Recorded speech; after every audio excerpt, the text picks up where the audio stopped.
अब तक आपने पीले पन्नों से का अध्याय 2 का दूसरा भाग सुना। अब सुनिए भाग 3। 4 करेला अनुसंधान। आर्मी स्कूल के दिन बहुत संतोष के थे। कठिनाई थी मेरे भोजन की। सुबह प्रतिदिन ये संभव नहीं था कि मैं उठकर हाईवे तक जाऊं, वहां नाश्ता करूं, फिर स्कूल जाऊं।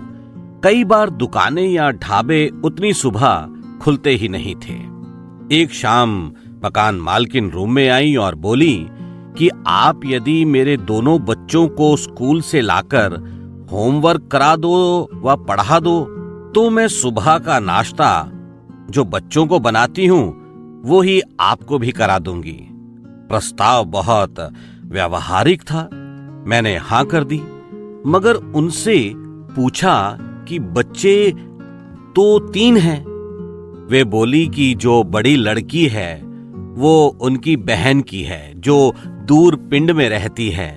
उसे पढ़ाने के लिए यहां रखा है मैंने। वो तो सरकारी स्कूल में जाती है, 10वीं में। उनकी अपनी बेटी व छोटा बेटा आर्मी स्कूल में थे, क्रमशः 9वीं व 5वीं में। उनका तो मुझे पता ही था। कक्षा 9 का मैं क्लास व सब्जेक्ट टीचर था। अगली सुबह उनकी बहन की लड़की, जो घर के सारे काम काज में जुटी रहती थी, मेरे रूम में 1 कप चाय, 2 पराठे व सूखी सब्जी रख गई। मैंने देखा आंशिक रूप से वो मुझे करेला की सब्जी लगी, मेरी प्रिय सब्जी। जब मैंने उसे खाया तो बहुत कोशिश की कि करेले का स्वाद ना आया, और कोशिश की तो थोड़ा सा आया। पता नहीं सोच का या सब्जी का। मैंने सोचा कुछ ऐसे ही होते होंगे करेला यहां, हरे तक नहीं, या शायद ऊपरी हिस्सा खुरच कर बनाते हों ये।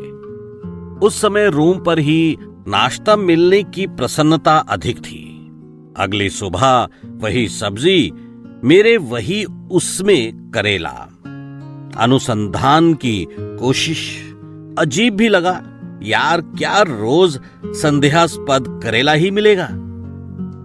दिमाग तो तब भन्नाया जब तीसरे रोज भी मैं शाम को मकान मालकिन से मिला और उन्हें कहा, दीदी मैं रोज ऐसा करेला नहीं खा सकता, और यहां पता नहीं कैसा पैदा होता है कि ना कड़वा ना करेला सा कुछ। दीदी ने सिलाई छोड़ दी, बोली, सर तुसी ते पक्के पंडित लगदे हो, मैनू लगदा है मेरे से गलती हो गई हैगी है। फिर पूछा, सर जी कदी अंडा खाया सी? ओफो, सारा माजरा समझ में आ गया मुझे। श्रोता भी समझ गए होंगे, परंतु कोई श्रोता बाद में ना सोचे कि किस चीज की सब्जी थी वो। तो बता देना उचित होगा कि जिस सब्जी को मैं करेला की कल्पना कर करके उसके अंतिम मौखिक संस्कार तक करेला की अनुभूति हेतु घोर अनुसंधान कर 3 दिन से उदारस्थ कर रहा था, वो करेला नहीं, अंडे की भुर्जी थी। दीदी बेचारी चुप, और मैं सोचूं कि आसपास गंगा होती तो आचमन कर शुद्ध हो ही लेता। श्रोता कृपया मुझे आडंबरी व क्रूर पंडित ना समझें। अगले किसी अंश में मैं कैसा हूं ये स्पष्ट करूंगा। ये मात्र भोजन संबंध संस्कार की बात थी। अभी मेरे उन ट्यूशन स्टूडेंट्स की अलौकिक कथा इसी अंश में आने हेतु मरोड़ ले रही है, सो वो सुनिए। शाम को करीब 4 बजे वे दोनों बच्चे मेरे रूम में आए। कन्या गंभीर स्वभाव की थी, परंतु मुंडा पूरा शरारती। मैं एक बैग कपड़ों का व एक बैग किताबों का लेकर गया था। मुंडे ने पहले ही दिन मेरी पुस्तकों का पूर्ण परिचय लिया, बजाय पढ़ने के। मैं उस बिटिया पर ध्यान दूं तो वो छुटकू मेंढक सा कूद रूम में कभी इधर कभी उधर। बच्ची को मैं कक्षा में पढ़ाता ही था। हिंदी में वो ठीक ठाक थी, परंतु बाकी विषयों में उसकी हालत ठीक वैसी जैसे पंजाब में हिंदी की। जैसे तैसे उस दिन का ट्यूशन हुआ। मुझे लगा कि अगर स्कूल से आकर इतने योग्य स्टूडेंट्स को गाइड करना पड़ा तो मैं किसी दिन विलुप्त ही हो जाऊंगा। परंतु यह भी सच है कि ट्यूशन फीस, सुबह का नाश्ता मुझे मजबूर कर रहा था कि मैं अभी उन्हें प्रणाम ना करूं। अगली सुबह वो बड़ी वाली बच्ची मुझे चाय, 2 पराठे व आलू की सब्जी देकर गई। देते हुए बोली, प्राजी सॉरी, मैनू नहीं पता सी तुसी अंडे नहीं खाते। इतने दिनों में उसका ये मुझसे पहला संवाद था, बहुत आत्मीयता और निश्चलता से परिपूर्ण। मैंने कहा, कोई बात नहीं। वो चली गई। अभी उसकी या कहूं मेरी कथा में उसके और पृष्ठ शेष थे। किसी गत ऋण से उत्तीर्ण। बहुत याद करने पर उस बच्ची का नाम मुझे याद नहीं अब। उसका कोई नाम कभी उसकी मौसी, मकान मालकिन या उनके बच्चे पुकारते ही नहीं थे, ये याद है। वो बच्ची चुप रहती थी, हमेशा काम में जुटी रहती। जब मैं स्कूल जाता तब भी काम में, जब आता उसके बाद देखता देर रात तक काम में जुटी रहती थी। घर में वो अपनी मौसी से कभी कुछ बोलती एक आध बार दिखी तो किचन में किसी सामान के खत्म होने के बारे में बस। उसकी चुप्पी में पीड़ा थी। शाम को जब मैं छत पर जाता तो 2 बच्चे वहां खेलते होते और एक चुपचाप एक ओर खड़ी कि कब कौन सा बच्चा उसे आदेश दे, कभी पानी लाने का या अन्य। वे आदेश देने वाले और वो बस मानने वाली। मैं सोचता ये पढ़ती कब है।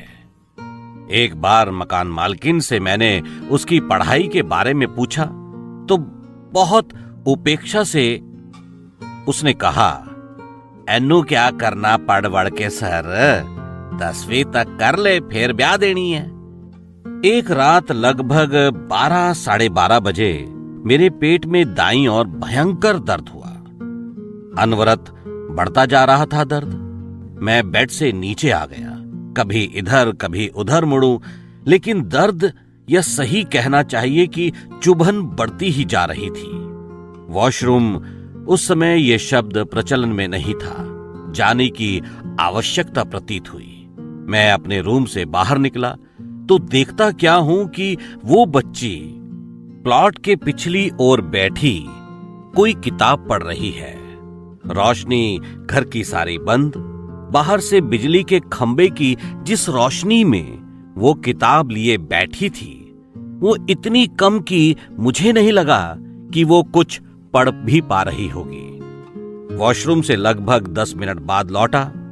वो वैसे ही किताब में डूबी। पास से गुजरा तो बोली, प्राजी टेबल पर कप में नमक नींबू की चाय रख दी है, मॉर्निंग में चेक कराओ डॉक्टर को। मैं वेख्या तुसी जमीन विच गुलथियां खा रहे सी।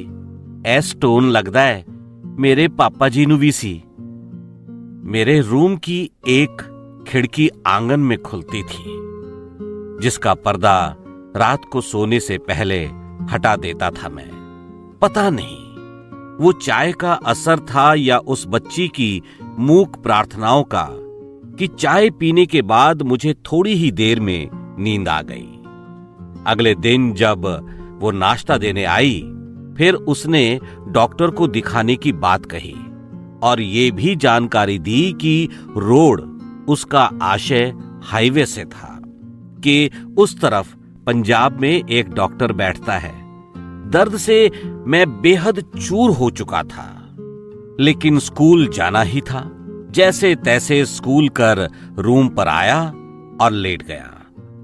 एक संडे जब मकान मालकिन अपने दोनों बच्चों को लेकर आर्मी कैंटीन गई हुई थी, वो बच्ची मेरे रूम में आ गई। उस दिन थोड़ा ही पूछने पर उसने तब तक की आत्मकथा पंजाबी में सुनाई, जो संक्षेप में इस प्रकार है।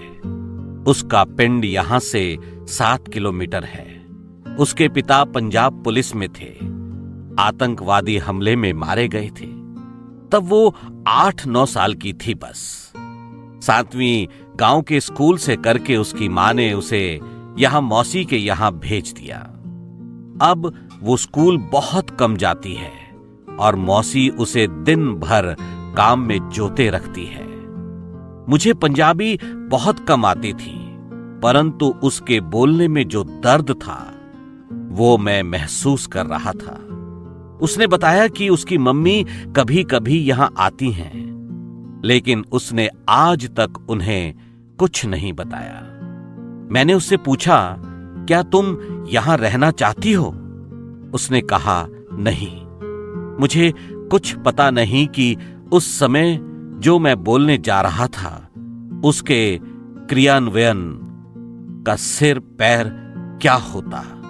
लेकिन मैंने उसे कहा, तुम्हारी मम्मी को यदि कोई यहां की सब बात बताए और तुम्हारे पिंड से कोई तुम्हें रोज तुम्हारे स्कूल छोड़े व ले जाए तो? वो खिल उठी, बोली, फिर तो मजा आ जावेगा प्राजी, मम्मी मैनू ले जावेगी फिर ता। जो सपना मैं उस बच्ची को दिखा चुका था, उसका एग्जीक्यूशन मेरी ही समझ से परे था। उस रात मैंने स्कूल के प्रत्येक टीचर पर ध्यान केंद्रित किया। जूनियर सेक्शन की एक 25-26 वर्षीय नव विवाहिता मैडम पर विश्वास टिका।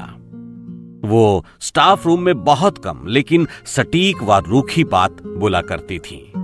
आती वो चक्की बैंक से थी। उनके मियां वकील थे पठानकोट। अगले दिन उनसे मैंने एक बच्ची का भला करोगी कहकर बात की भूमिका बांधी। उसने कहा, आप शाम को घर आ जाओ। मैं शाम को करीब 6 किलोमीटर साइकिल मकान मालिकिन के बेटे की चलाकर उनके घर पहुंचा। उनके पति के समक्ष सारी बात मैंने उन्हें कही। वे दोनों दंपत्ति उस बच्ची की हेल्प को तैयार हो गए। बाद में वो मैडम अपने पति के संग मेरे बताए उसके पिंड हो आई। उनके वहां जाने के दिन से अगली ही सुबह करीब 5 बजे उस बच्ची की मम्मी आ गई। 7 बजे तक खूब धमा चौकड़ी मची दोनों प्यारी बहनों में। उसी समय उस दिन लास्ट बार वो बच्ची मेरा नाश्ता लाई। तो ये थे उसके वाक्य। वीर जी, मेरी लाइफ बचा ली आपने। उसने जल्दी में एक लिफाफा दिया और तेजी से मुड़कर चली गई। लिफाफे में एक राखी थी। उस दिन पढ़ाने में मन बिल्कुल नहीं लगा।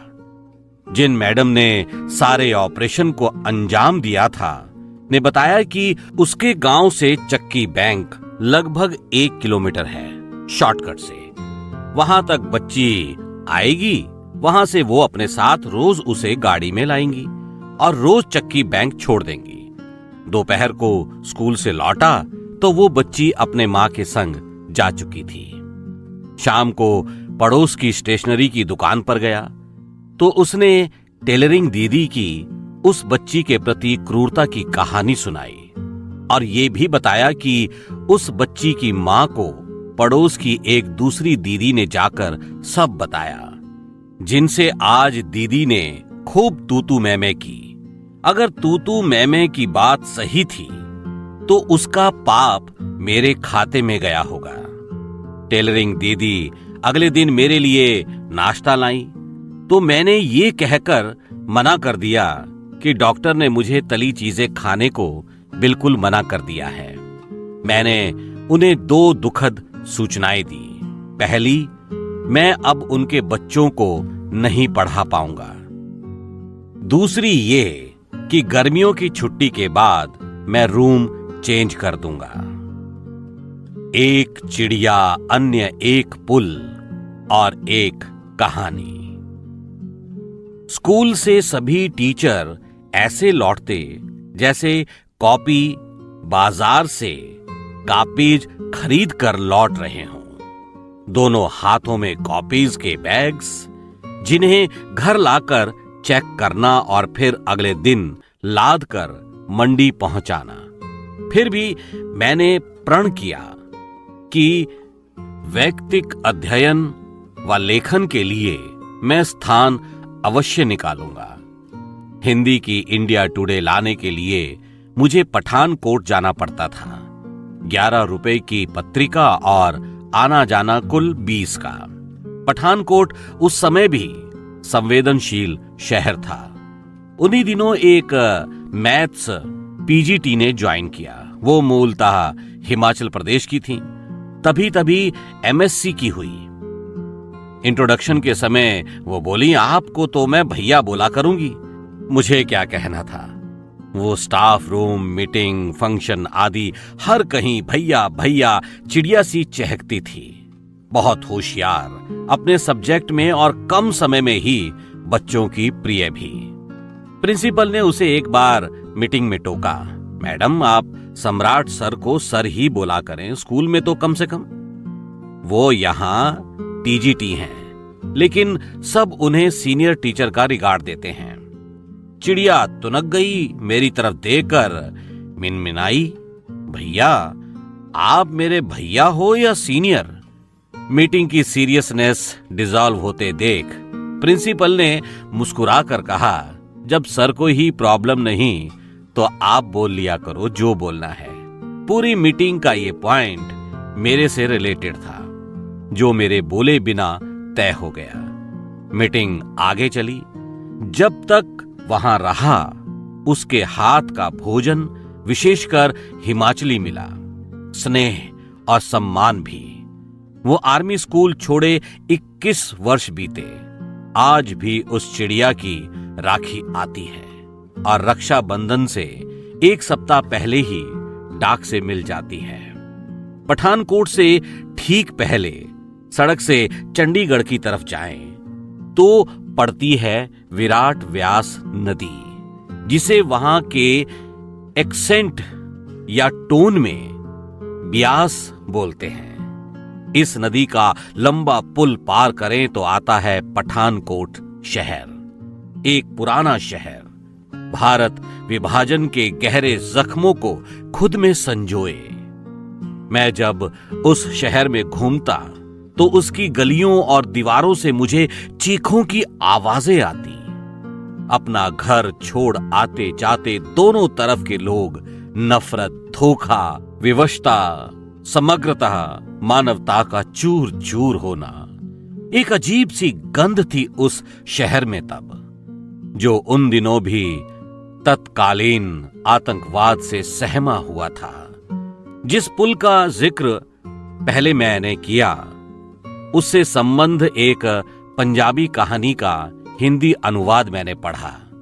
वो कथा एक प्रेम कहानी की मौत पर संकेंद्रित थी। उन पन्नों को मैंने बहुत संभाल कर किसी किताब में रखा, जो बाद में विविध यात्राओं में या तो गुम हो गए या हो सकता है कभी मिले किसी फाइल में अनायास। आज उस कहानी के लेखक का नाम याद नहीं। रक्तपात शीर्षक से वो हिंदी में छपी। मेरे द्वारा उसका अति रूखा सा व संक्षिप्त रूप पास के गांव से प्रेमिका पठानकोट अपने प्रेमी से मिलने आती है। प्रेमी कोई छोटी सी नौकरी करता है। प्रेमिका कहती है, बस आज अंतिम बार तेरे साथ दिन भर रहूंगी, क्योंकि मेरी शादी तय हो गई है कहीं और। चल मुझे चूड़ियां दिलवा, वो भी अपने पसंद की। प्रेमी दुखी मन से उसे चूड़ियां दिलाता है। वो पहन ही लेती है। शाम को प्रेमी से बोलती है, चल मुझे ब्यास के पुल तक छोड़कर आ, उस पार से मुझे तांगा मिल जाएगा। प्रेमी उसे व्यास के पुल के बीच तक छोड़ने आता है। प्रेमिका उसके गले लगती है और मुड़कर लौटने लगती है। प्रेमी पुल पर ही थोड़ा लौटते हुए मुड़कर देखता है। प्रेमिका चूड़ियों भरी कलाइयों को पुल की रेलिंग पर दे मार रही होती है। फूट फूट कर रोते हुए। जब भी मैं पठानकोट जाता, उस पुल पर जहां से मेरा शहरी गंतव्य दूर होता, मैं उतर जाता। रेलिंग को देखता कि कौन सा हिस्सा रहा होगा जहां परिवार की लाज के लिए उस प्रेमिका ने प्रेम वैधव्य लिया होगा। वो प्रेमी घूमता नजरों में, उसका संयम, धैर्य, उसका और उन दोनों का ही प्यार। पीले पन्नों से अध्याय 2 का तीसरा भाग यहीं समाप्त होता है। आगे की कहानी सुनने के लिए सुनते रहिए पीले पन्नों से अध्याय 2 का अगला भाग।